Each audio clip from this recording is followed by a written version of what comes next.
Jesus Christ's power and compassion. Makikita po natin, patuloy na nakikita natin ang kapangyarihan ng Panginoong Hesus, at sa mga talata naman na ipapahayag ngayon ay hindi lang kanyang kapangyarihan, kundi ang kanyang compassion, ang malasakit, ang habag na may pag-ibig na talagang napakahirap ipaliwanag na kung ano ang meron ang Diyos para sa ating mga tao. Okay? Ito po ay matatagpuan sa Luke chapter 7, verse 1 to 17. Basahin ko po muna, by the way, bago po ako magbasa sa mga talata po na ito, ang ating pong mga aasahan na matututunan or makikita po natin sa chapter 7 verse 1 to 10 ay kung saan pinagaling ng Panginoong Hesus ang alipin ng isang opisyal ng Roman government o isang opisyal ng military, isang Roman centurion. At ang makikita po natin sa character ng Roman centurion na ito ay ang kanyang humility at ang kanyang pananampalataya.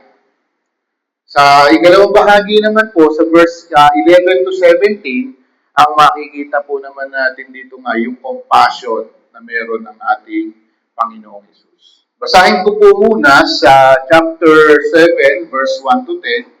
Ito po ang sinasabi. Matapos sabihin ni Jesus ang mga ito sa mga tao, pumunta siya sa bayan ng Capernaum. Doon ay may isang kapitang Romano na may aliping mahal sa kanya. May sakit ang aliping ito na nasa bingit ng kamatayan. Nang mabalitaan ng kapitan ng tungkol kay Jesus, nagsugo siya ng ilang mga pinuno ng mga Hudyo upang pakiusapan si Jesus na dalawin at pagalingin ang alipin. Paglapit ng mga sugo kay Jesus, taimtim silang nakiusap sa kanya at sinabi, siya po'y karapat-dapat na pagbigyan ninyo sapagkat mahal niya ang ating bansa. Sa katunayan nga po, ipinagpatayo niya tayo ng isang sinagoga. Sumama sa kanila si Jesus, ngunit malapit na siya sa bahay na nasa lubong niya ang mga kaibigan ng kapitan. Sila ay sinugo ng kapitan upang ipasabi kay Jesus, Ginoo, huwag na po kayong mag-abala. Hindi po ako karapat-dapat na puntahan pa ninyo sa aking tahanan. Hindi rin na po karapat-dapat na humarap sa inyo, ngunit magsalita lamang kayo at gagaling na ang aking alipin. Ako po ay nasa ilalim ng nakatataas sa akin at may nasasakupan naman akong mga kawal. Kapag sinabi ko sa isa, pumunta ka roon, pumupunta siya. At kapag sinabi ko naman po sa isa, halika, siya'y lumalapit. Kapag sinabi ko po sa aking alipin, gawin mo ito, ginagawa niya iyon.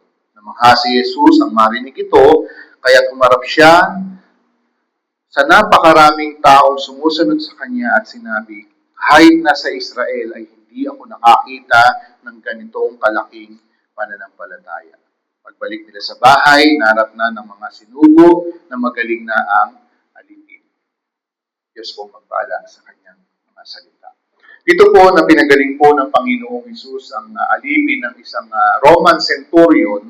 Ang Roman centurion po ay may nangunguna po siya sa 100 o higit pang mga sundalo. So, high-ranking Roman official po ito ng military na ang nakapailalim sa kanya ay 100 o higit pang mga sundalo. Ngayon po, ito pong Roman centurion na ito ay meron po siyang alipin or may isa siyang slave o sabihin na natin meron siyang trabahante o kasama, kasambahay, katulong. No?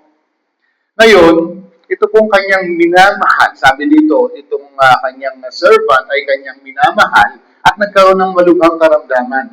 Up to the point na talagang halos mamamatay na itong kanyang alipin o yung kanyang servant. At nalaman niya na ang Panginoong Hesus ay nandun sa Capernaum. Kaya nagpadala siya ng sugo. Ngayon po, nalaman po nitong opisyal, itong Roman centurion na ito na si Jesus Christ po ay nandun sa Capernaum. Kaya po, siya ay nagpadala ng sugo, ng representative. May mga inutusan po siya na mga kaibigan o mga matatanda ng community ng mga Israelita at siya ay pinakiusapan na pumunta, pinakiusapan ng Panginoong Hesus na pagalingin yung kanyang servant. No? Sabi nga nila na Dapat niyong tulungan itong tao na ito. Sabi nila kay Jesus, dapat po niyong tulungan. Kasi po itong tao na ito, mahal niya yung bayan natin. And in fact, siya nga po ang nagpagawa ng ating sinagoga.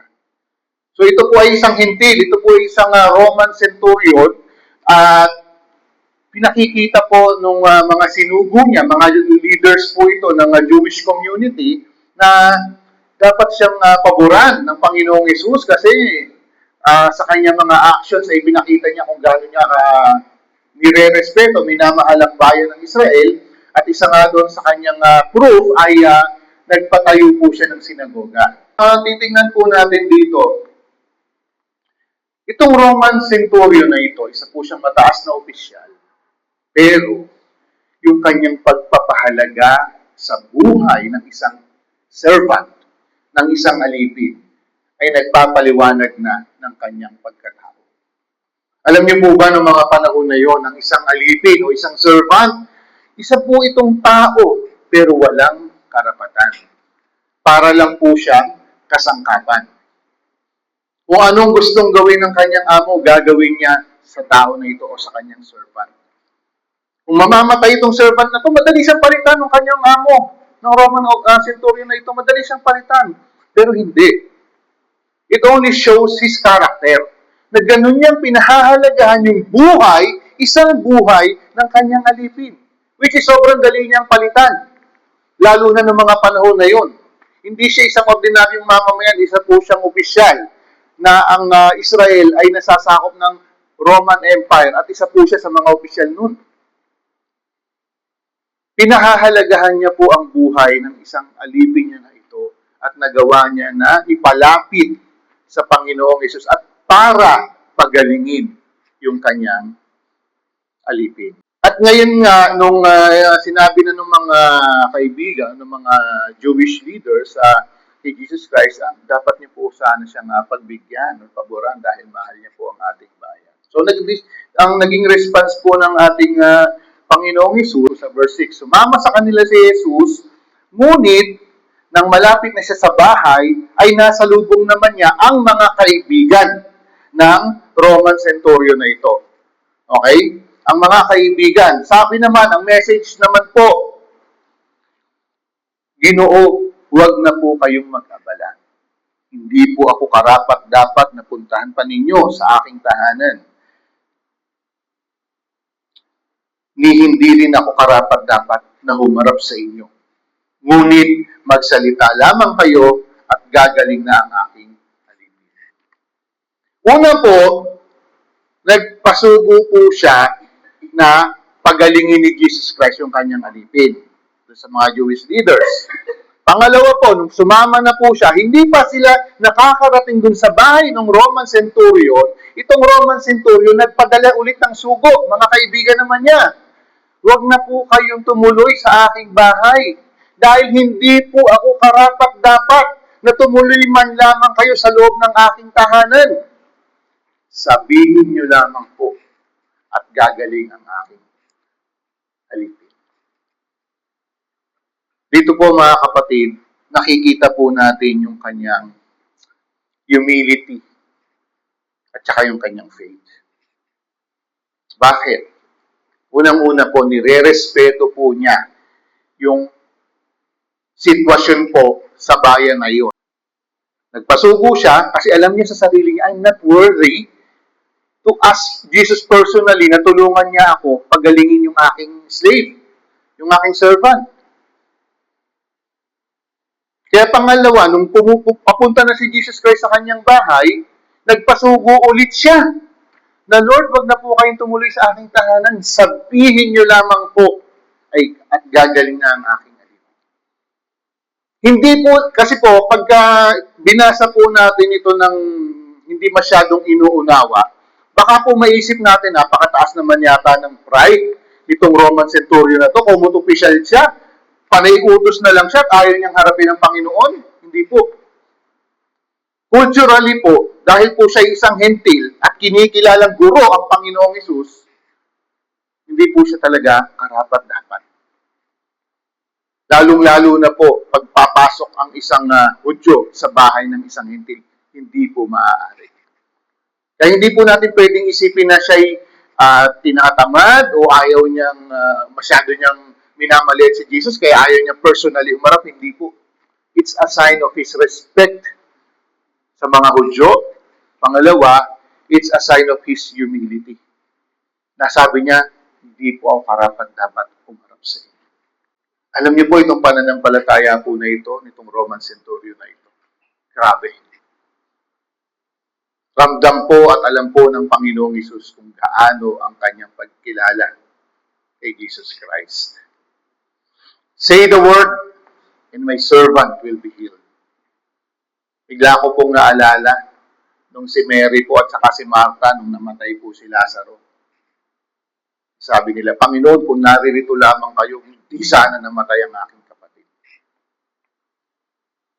Kinakailangan pala nandun si Jesus Christ para mapagaling si Lazaro. Pero hindi yun ang ginawa ng Panginoon, di ba? Pinalipas pa niya ang ilang araw. Actually, 4 days nang nakalibing si Lazaro, tsaka pa lang siya nagpunta. At sinabi nga ng mga kapatid, Panginoon, kung naririto lang sana kayo. Pero ito pong Roman centurion na ito, ang kanyang pananampalataya, Lord, I'm not worthy. Just say the word, and my servant will be healed. Alam niyo, naging response ni Jesus Christ dito. Namangha po siya. Jesus marveled at His faith.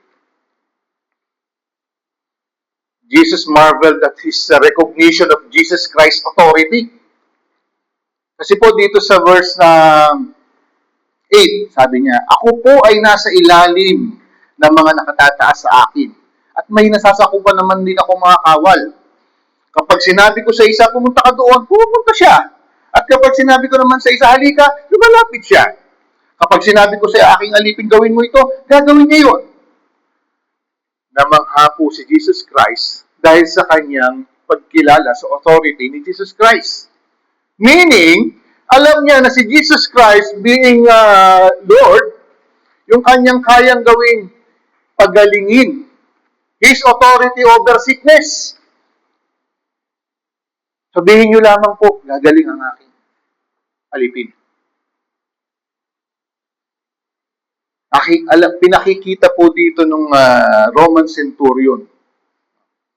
Kung siya nga, isang tao na nakapailalim sa authority ng kanyang mga superiors, at siya naman ay may mga tao nakapailalim sa kanyang authority bilang opisyal, higit lalo na kinikilala niya ang authority ni Jesus Christ, kaya ganoon na lang ang kanyang pagkilala. Sabihin niyo lamang po. No? Sinasabi niya, sabihin niyo lamang at gagaling ang aking servant. Kaya po namangha po si Jesus Christ sa kanyang pananalig. Sabi dito sa verse 9, namangha si Jesus nang marinig ito. Kaya humarap siya sa napakaraming taong sumusunod sa kanya at sinabi, kahit na sa Israel ay hindi pa ako nakakita ng ganito kalaking pananampalataya.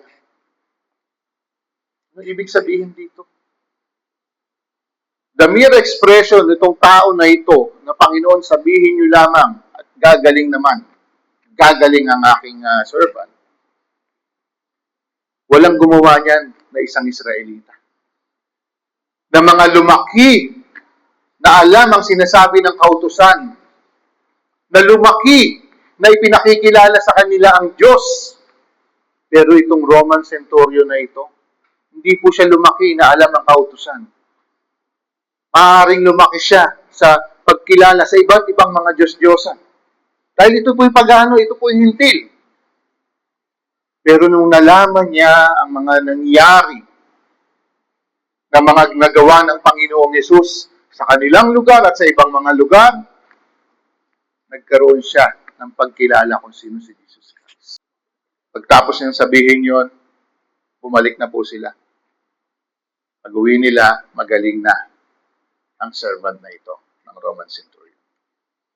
Dahil ang Panginoon po, sa salita niya lamang, at totoo naman, na kaya niyang pagalingin. Kung nalala po ninyo, nung nakaraan, pinag-aralan po natin, yung isang opisyal din po ng pamahalaan, lumapit sa Panginoon, sabi niya, sumama na po kayo sa akin kasi mamamatay yung aking anak. Ang sabi ng Panginoon, buwi ka na, hindi mamamatay ang iyong anak. Napagaling siya ng Panginoon. Dahil ang Panginoon po, there is power in His Word. Mamaya po dun sa isang pangyayari, sa verse 11, ito naman po, yung anak naman po ng biyuda o ng balo ay namatay at muling binuhay ni Jesus Christ. Sabi dito sa verse 11 and 12, 11 to 13, pagkatapos nito, nagpunta naman si Jesus. So, pagkatapos ng pangyayari na yon, dun sa bahay ng isang Roman centurion, pagkatapos nito, pumunta naman si Jesus sa isang bayang tinatawag na Nain. Sumama sa kanya ang mga lagad at ang napakaraming tao. Nang malapit na siya sa pintuan ng bayan, may isang lalaking namatay na dala ng mga tao patungo sa libingan. Ito ay kaisa-isang anak na lalaki ng isang biyuda. Napakaraming tao mula sa bayan ang sumama upang makipaglibing. Nahabag ang Panginoon nang kanyang makita ang ina ng namatay, kaya't sinabi niya rito, huwag kang umiyak. Ang Panginoong Hesus po sa kanyang 3 years ministry po, 3 beses po siyang bumuhay ng patay. Ang pinaka-popular po doon, si Lazaro, di ba? Namatay, muli niyang binuhay. Pangalawang beses po, actually sa chapter 8 pa makikita yon, yung anak naman po ni Jairus. Isa po siyang tagapanguna sa sinagoga at yung kanyang anak na babae na 12 taong gulang ay namatay at muli ring binuhay ng Panginoong Hesus. At pangatlo po, ito po yung pag-uusapan naman natin ngayon, yung anak po ng biyuda. No? Sa kultura po nila, actually hanggang sa panahon na ito, lalo na po sa mga Kristiyano, ang kabilin-bilinan po ng salita ng Diyos, ang pagpapabor, pagpapahalaga, pangangalaga sa mga balo. Sa mga balo na wala ng ibang aasahan. Pero kung yung balo naman ay may mga anak na maaaring tumulong sa kanya, gampanin po nila yon. Okay? Pero kung ang balo po, gaya po nito na binabasa po natin ngayon, isang babae na balo na ang kanyang anak ay namatay. Kaisa-isang anak. Meaning, wala na po siyang ibang aasahan. At nahabag po ang Panginoong Hesus sa kanyang sitwasyon. Sa kanyang kalagayan na talagang una, ililibing niya ang kanyang asawa. Ngayon naman, ang ililibing niya ang kanyang anak. Sino pa ang aasahan niyang tutulong sa kanya? Kaya dito po, nahabag ang Panginoon. At ano sinabi ni Jesus Christ? Huwag ka nang umiyak. Ang hirap po imagine sa eksena ng isang ililibing at lalapitan ka, sabihin, huwag ka nang umiyak. Normal po na ang lahat ay umiiyak. Lalo na po ang pamilya. Kapag may namatay po, habang ililibing ang bangkay, lahat po umiiyak. Pero dito, imagine po natin, itong balo, siya'y umiiyak. At ang sabi ng Panginoon, nilapitan siya ni Jesus Christ, huwag ka nang umiyak. Nilapitan niya at hinipo ang kabaong at tumigil ang mga may pasan nito. Sinabi niya, binata, sinasabi ko sa iyo, bumangon ka. Bumangon ang patay at nagsalita at siya'y binigay ni Jesus sa kanyang ina. Natakot ang lahat at sila'y nagpuri sa Diyos. Sabi nila, dumating sa atin ang isang dakilang propeta, dinalaw ng Diyos ang kanyang bayan at kumalat sa buong Judea at sa palibot na lupain ang balitang ito tungkol sa ginawa ni Jesus. Ang Panginoong Hesus po ay nahabag sa kalagayan ng balo. Sabi niya, huwag ka nang umiyak. Hinawakan po niya yung, actually, nung panahon na yun, hindi po closed casket, hindi ataol na sarado. No? Ito po ay isang parang kahoy na flat at nakahiga doon yung bangkay dadalhin sa libingan. Okay? Ito po ay parang sabihin na natin sa panahon natin, parang stretcher. Open po siya. Okay? At ang mga bangkay po noon, kapag ka namatay, the same day, as much as possible, the same day dapat ilibing na. Hindi katulad po natin. No? Sa atin po, culturally, binuburol pa natin minsan ng ilang araw for very different reasons. No? Pero sa kanila po, culturally, the same day na namatay yung bangkay, kinakailangan na siyang ilibing. Okay? Yun po ang sitwasyon. So, nung ililibing na po itong anak na ito na lalaki nung balo, siya po ay binuhay ng Panginoon. Actually, sabi dito, hinawakan niya eh. Sabi dito, nilapitan niya at hinipo ang kabaong. At tumigil ang mga may pasan nito. Sinabi niya, binata, sinasabi ko sa iyo, bumangon ka. Sa kanila po, isa pang dapat natin pong tingnan dito, no? Hinipo po ng Panginoon. Sabihin na natin yung higaan ng patay o yung patay mismo. Sa kanila po, sa kautusan, hindi mo pwedeng hawakan ng bangkay. Bakit? Marumi. At ikay maituturing na marumi. Pero sa Panginoong Isus, wala yun. Bakit? Bakit hindi siya, ba't hindi niya inobserve yun? Ba't hinawakan niya pa rin kahit na magiging marumi siya? Dahil siya ay Diyos. Hindi siya magiging marumi, hindi siya nakapailalim doon. Actually, sa kautusan na yun. Dahil siya ay Diyos. Anong mahalaga? Di ba? Sa mga nagdaang pinag-aralan natin, nagagalit sila kay Jesus Christ. Bakit? Nagpagaling siya sa araw ng pamamahinga. Hindi naman yun ang importante eh. Ang importante yung kapakanan ng tao. Kaya nga ibinigay ang kautusan para sa kapakanan ng tao. In this situation, nahabag ang Panginoon sa kalagayan ng balo, anong pinakamabuti para sa Diyos, sa ating Panginoong Isus, sa mga sandali na yon? Binalik niya ang buhay ng anak ng balo na ito. Pero ang tanong, binuhay na pala siya ni Jesus Christ, hindi na siya mamamatay. Mamamatay pa rin po yan. No? Si Lazaro, namatay pa rin naman siya.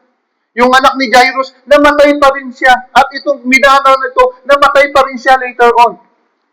Hindi pa po ito yung muling pagbuhay sa mga patay na tinutukoy ng banal na kasulatan. Sa wakas po, no? Sa muling pagparito ng Panginoong Isus, ang lahat ng nanalig sa Kanya ay muling bubuhayin. Bibigyan ng bagong katawan. Hindi na katawan katulad ng taglay nating katawan. Katawang panlangit na. Okay? So, kaya itong tatlong binanggit ko kanina na muling binuhay ng Panginoong Isus, namatay pa rin sila later on. Dahil hindi pa po nangyayari yung muling pagbuhay ng Diyos sa lahat ng mga namatay. Mangyayari pa lamang po yan sa hinaharap. Ngayon, sabi dito, bumangon ng patay at nagsalita sa ibinigay ni Jesus sa kanyang ina. Natakot ang lahat. Bakit kaya natakot ang lahat? Dahil ba ang isang bangkay ay bumangon? Hindi po. Kasi po, nung panahon po nila, hindi pa po sila katulad natin. Bakit po? Tayo po ngayon, pagka ang isang bangkay gumalaw or bumangon, anong tendency? Matutuwa ka ba? Yayakapin mo ba yung bangkay? Hindi. Anong gagawin mo? Takbo! Matatakot ka. Literal na matatakot ka. Bakit? Tayo po sa panahon na to ay iminulat po tayo ng mga pelikula, ng mga palabas sa TV, na ang isang patay na muling nabuhay ay zombies. Akainin yung utak natin. No? Sa kanila po kasi, noong mga panahon na yun, ala pa po silang exposure sa mga pelikula na nagdudulot ng takot po itong mga tao na ito noon. Nung bumangon yung patay, anong takot ang naramdaman nila? Yung takot na may pagkilala sa pagka-Diyos ng Panginoong Jesus. Ang sabi kasi dito, pansinin nyo, no? Natakot ang lahat at sila'y nagpuri sa Diyos. Yun po yung nangyari. Kung ngayon po nangyari yun, malamang po, pati yung may hawak ng ataol, bumitaw, tumakbo. Pero sila po, natakot sila. At itong takot na to, anong naging bunga? Sila'y nagpuri sa Diyos. At sa kanilang pagpupuri, ano sabi? Dumating sa atin ng isang dakilang propeta. Dinalaw ng Diyos ang kanyang bayan. Totoo po ang sinabi nila. Nung sila po ay nagpuri, totoo po yan. Dumating ang isang dakilang propeta. Dahil po nung panahon po ni Moises, sinabi po ng Diyos, isang dakilang propeta ang magmumula sa inyong lipi. Ito walang iba kundi si Jesus Christ. He came from the family or from the line of Israel. And sabi dito sa huli, dinalaw ng Diyos ang kanyang bayan. Totoo naman po, dahil si Jesus Christ ay Diyos na nagkatawang tao. Di ba? Anong ibig sabihin nung sinabi sa Matthew na chapter 1, verse 31, if I'm not mistaken? Emmanuel. Anong ibig sabihin nun? God with us. So, totoo po yung kanilang naging bulalas nila. Isang dumating o narito ang isang dakilang propeta at dinalaw ng Diyos ang kanyang bayan. At anong nangyari? Kumalat sa buong Judea, hindi lang sa Capernaum, kumalat sa buong Judea at sa palibot na lupain ang balitang ito tungkol sa ginawa ni Jesus. So, ito pong dalawang bagay po na tinunghayan natin ngayon. No? Nakita po natin. Unang-una, ganun po kamakapangyarihan ang salita ng Panginoon. Alam naman po natin, ang lahat ay nagsimula sa wala. Nang likhain po ng Diyos ang lahat, let there be light! Saan ang galing yun? Pinaghirapan ba ng kamay niya? Nagpakapagod ba siya? Hindi. Sa salita lamang po niya. Kaya po itong dalawang miracles po na ito na nakita natin sa introduction o sa unang bahagi ng Luke chapter 7, yung kapangyarihan po ng Panginoong Hesus na pagilingin ang karamdaman because He has authority over sickness. Ang kapangyarihan ng salita ng Panginoong Hesus na buhayin ang mga patay o buhayin itong patay na ito in particular. Jesus has authority over death. And nakikita po natin there is power in the words. There is power in the Word. Ito po ay walang iba kundi ang ating Panginoong Hesus. Next. Habang patuloy po nating inaaral. Alam nyo, nagsimula po tayo January. Anong buwan na ngayon? July. Pero ang pinag-aaralan natin linggo-linggo, walang iba kundi ang buhay ng ating Panginoong Hesus. At habang inaaral natin ang kanyang buhay, mas nakikilala po natin siya. Diba? Nakikilala natin kung anong meron siyang damdamin sa mga tao, sa mga mahirap, sa mga may karamdaman, sa mga namimighati, sa mga naghihirap. Ay, natututunan po natin yung mga yan patungkol sa ating Panginoong Hesus. No? At nawa, sa mga natutunan natin, nalaman natin patungkol sa ating Panginoong Hesus, magamit niya yung ating mga buhay. Na yung ibang mga tao na hindi pa siya nakikilala ng ganong lubos, ay makilala rin nila. Kung paano natin nakilala ang Panginoon. Kasi di ba pansinin nyo habang pinag-aaralan natin every week yung buhay ng Panginoong Hesus, mas lumalalim yung pagkaalam natin sa kanyang pagiging Diyos. Yung pagkaalam natin sa kanyang pagiging tagapagligtas at Panginoon ng ating buhay. May pag-asa po, mga kapatid. Ang lahat ng tao ay may pag-asa sa ating Panginoong Hesus. Dahil sa kanyang kapangyarihan at sa pag-ibig, habag na meron siya para sa atin. Pero syempre, ang nais po ng Panginoon, ang lahat ay manalig sa Kanya. Nais ng Panginoon, ang lahat ay makapiling niya doon sa Kanyang kaharian. Kaya anong bahagi natin? Sumampalataya tayo kay Kristo. Maniwala tayo sa Kanya, magtiwala tayo sa Kanya. Na kahit siya ay Diyos, bumaba siya, nagkatawang tao siya. Bakit? Para may magbabayad ng kasalanan ng lahat ng tao. Kaya siya nandun sa krus, di ba? Binayaran niya ang kasalanan ng lahat. Kamatayan niya doon, siya ay inilibing. Nung inilibing siya, hindi siya nanatiling patay. Itong Diyos na pinag-uusapan natin ay muling nabuhay sa ikatlong araw. At yan ang katotohanan na pinangahawakan natin na tayo nananalig sa Kanya dahil ang ating Diyos ay buhay at hindi na mamamatay kailanman. Ngayon, ang bawat tao, ang nais ng Panginoon, ang bawat tao ay sumampalataya kay Jesus Christ bilang Kanyang Panginoon at tanging tagapagligtas ng Kanyang kaluluwa. Sabi ni Jesus Christ, I am the way, the truth, and the life. O ako ang daan, ang katotohanan at ang buhay. Walang makararating sa Ama, kundi sa pamamagitan ko. Sabi ni Jesus Christ, siya talaga ang kailangan. Siya ang tanging daan. Siya ang tanging paraan para ang tao ay makapiling ng Diyos doon sa langit. Kaya po napakaganda po ng kalagayan po natin dahil tayo po ay makasalanan. Lahat po tayo ay pang-impyerno. Pero mahal po tayo ng Diyos, kaya siya na po ang nagbayad ng kasalanan natin doon sa cross. Pero dapat maniniwala tayo sa Kanya. Mananalig tayo sa Kanya. Sasampalataya tayo sa Kanya. Tatanggapin natin sa buhay natin. Hindi natin kaya. Pero merong isang nagmamahal sa atin na inialay ang kanyang sarili para sa ating katulad.